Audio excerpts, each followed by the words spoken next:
because at the end of the day, America is going to want a president who is a decent human being, who doesn't shit on other people, who has some interest in the American people, some interest in something beyond himself.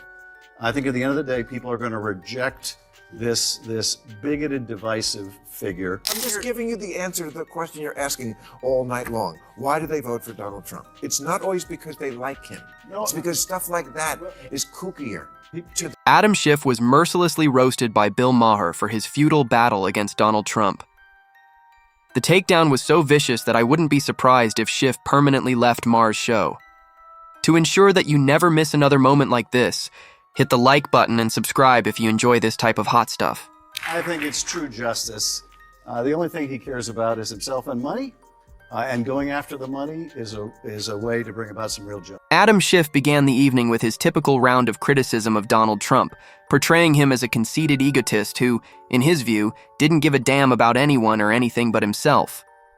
Schiff redoubled his efforts to declare Trump completely unfit to govern the nation with dramatic flair, and to claim that he was guilty of all the charges against him. In a legendary portrayal, Schiff warned that Trump's return to power would mean doom for the country and posed a threat to democracy itself. Schiff focused more on political theater, more on allegations, and less on proof, but the worst was still to come. Shipwright said something that will come back to haunt him. I don't share your pessimism about this or your pessimism about the general election.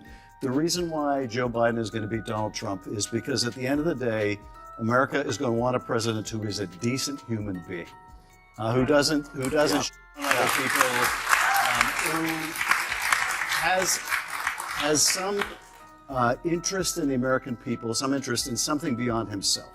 I think at the end of the day, people are going to reject this bigoted, divisive figure. Schiff persisted in his tirade against Donald Trump, using every possible insult in an effort to undermine him. However, the part that is likely making Schiff the most uncomfortable at the moment is his audacious prediction that Joe Biden would win the election handily. Fast forward to the present, and those remarks have completely backfired as Donald Trump is now the president. Schiff now seems silly and is frantically trying to come up with reasons since his self-assured boasts have aged like milk. It's a classic case of political karma unfolding in real time, and it's been delicious to watch.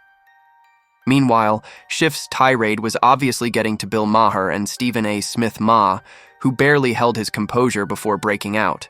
And I'm just getting tired of seeing so much stuff targeted in his direction, but somehow, some way he still survives. I mean, we're talking about a situation where he's still going to be the GOP nominee. He's still going to be running for president. You're President Biden. That's the individual that you're going to have to beat. 4 indictments, 91 counts. They ain't even bringing up the bankruptcies. Ain't even bringing up this particular issue with this civil case. And somehow, some way, he puts cats to shame because he clearly has more than 9 lives. Even before Bill Maher takes the stage, Stephen A. Smith charges in his bare gloves and is unreserved in his criticism of Adam Schiff and his political team for their relentless years-long effort to unseat Donald Trump. They have tried everything, including media hit jobs, investigations that have unearthed ancient historical controversies, and outrageous comparisons to the most sinister figures in history. He has been referred to as Hitler, was painted as a danger to democracy, and held accountable for everything. But Trump has not only survived, but thrived in spite of all the predictions that he would not be alive. More resolute, bolder, and louder than before. Whether you like him or not, Trump continues to be the insoluble mystery that keeps Democrats and their media allies up at night. Every time they declare triumph, he returns with a vengeance. 1. Thing is certain, Trump has turned into a political mystic that they are unable to unravel, and they are tired up with the anti-Trump rants. When Maher finally intervenes, complete mayhem breaks out. The Atlantic put out an article last year, and it was called "Separating Sports by Doesn't Make Sense." Right. And talked about how we separate sports like the WNBA and the just because it's just socialization. This is insane. I agree. Okay. That's why people vote for Trump. Mm-hmm. Because there's stuff like that on the left that people just go, I know Trump's horrible, but separating by sports by makes perfect sense. Mm-hmm. And if you think it doesn't, you can't leave the country. Ma wasted no time in getting right to the point, telling Adam Schiff that this is the reason why people continue to vote for Donald Trump without any filters or nonsense. He criticized the Democrats for pushing policies that are hollow, clinging to outdated ideologies and moving further away from the issues that ordinary Americans face, which feeds the very flame that keeps Trump's momentum burning. As an obvious example, consider the Democrats' campaign to remove biological barriers in sports by insisting that men and women compete on the same field. For many Americans, this was not only absurd, it was a slap in the face of common sense. However, instead of pausing to consider the backlash, Democrats dismissed it as hate speech and continued on their way. Ma made it clear that this type of ideological overreach doesn't motivate, it alienates, it doesn't mobilize support, it drives people away, and it gives Trump a gift, because voters will always choose reality when given the choice between someone who at least appears to be grounded in reality and someone who is ideologically chaotic. I take the opposite view. I don't think he should have given the pardons at all. Really? No, I don't think he should have, and I was vocal about that at the time. Can you refuse a pardon? That's less clear because in the case of the January 6th committee, he pardoned essentially the whole committee. It certainly sounded that way. So did Senator Adam Schiff just throw President Biden under the bus? Schiff, a key member of the notorious January 6th committee, was conveniently granted a pardon along with other members of the panel that spent months laying blame and claiming guilt over the Capitol riot. However, the twist is that if everything the committee did was on the level and their conclusions were sound and justified, then why did Biden feel the need to grant preemptive pardons at all? Now, Schiff is out here downplaying the pardon as, though it wasn't necessary, subtly suggesting that Biden jumped the gun without saying it aloud. But the message is clear. In an attempt to protect himself from the political fallout, Schiff ends up disparaging the very person who provided him cover. DC double dealing. When it suits you, take the protection, but when things become heated, pretend it never happened. Schiff may believe he is playing the game, but the act is revealing cracks, and you can guarantee the Biden camp isn't happy with the optics. Bill Maher calls Schiff out and criticizes the mainstream media for once again taking sides rather than presenting the facts. And so the FBI came in and arrested the judge. Now, I haven't heard that. Maybe I'm wrong, but I don't think I've ever read arrested a judge. So is this significant? Well, I think I'm not going to comment on something I don't know more about than what you've just told me. You read about it too. Yeah, I mean, I read about it, but I don't know. So you don't trust anything either, and you work for the New York Times. Well, It seems like almost every major news outlet in America has been taken over, particularly by the left. Once reputable organizations that were meant to speak truth to power now seem more focused on following the party line than researching the facts. Even Bret Stephens, a columnist for the New York Times, can't bring himself to fully trust his own paper's reporting. Let that sink in when someone inside the newsroom begins questioning the headlines his own colleagues are writing. You know the rot runs deep, and that's why Trump and millions of Americans have turned their backs on legacy media and gone looking elsewhere for the hard truth. It's difficult to accept that journalism, which was once a cornerstone of democracy, now frequently feels like a platform for partisan performances. Every time a reputable name fails, another illusion is dispelled, confirming what many people had long suspected.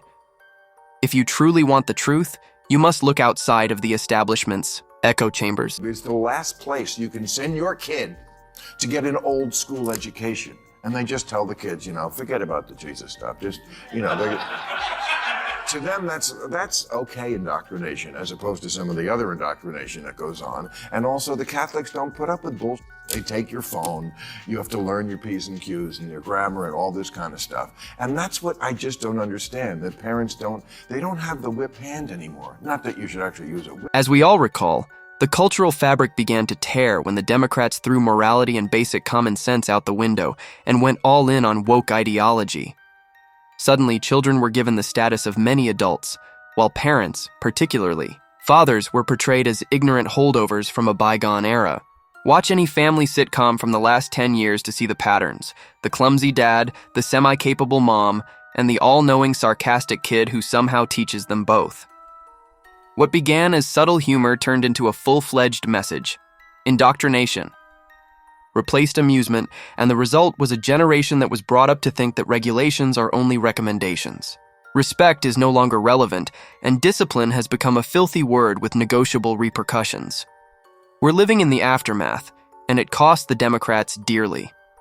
The 2024 election loss wasn't unexpected. Just listen to what one of their own acknowledged in the lead-up. It was a reckoning they never saw coming.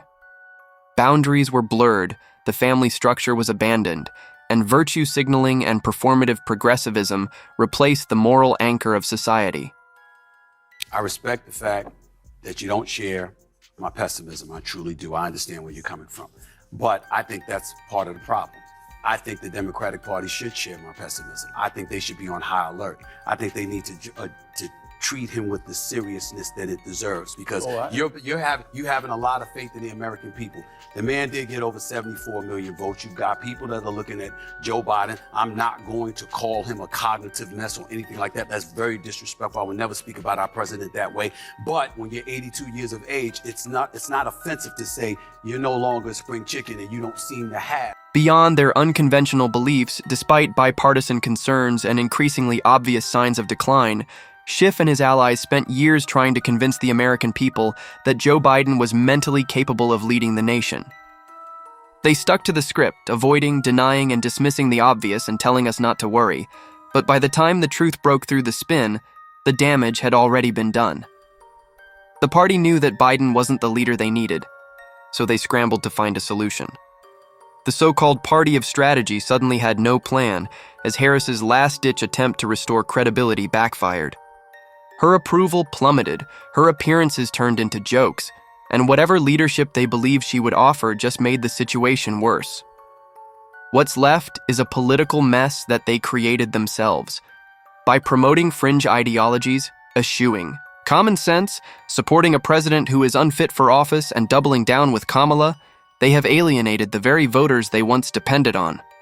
Bill Maher and Stephen A. Smith's frustration reflects a larger American dissatisfaction with the gaslighting and stage performances, the constant games of blame that concludes today's video.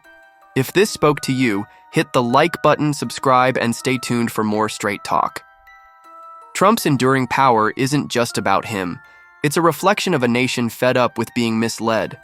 The left tried to control the narrative, but facts have a way of getting through. And now even their own voices are starting to doubt everything they once stood for. I appreciate you watching, and I'll see you at the next one.